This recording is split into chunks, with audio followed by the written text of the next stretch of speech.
বিজয়িনী কাজী নজরুল ইসলাম।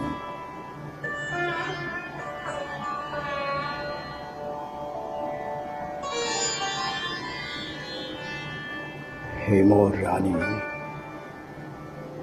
তোমার কাছে হার মানি আজ শেষে, আমার বিজয় কেতন লোটায় তোমার চরণ তলে এসে।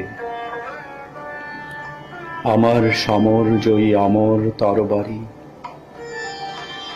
দিনে দিনে ক্লান্তি আনে, হয়ে ওঠে ভারী। এখন এ ভার আমার তোমায় দিয়ে হারি, এ হার মানা হার পরাই তোমার কেশে।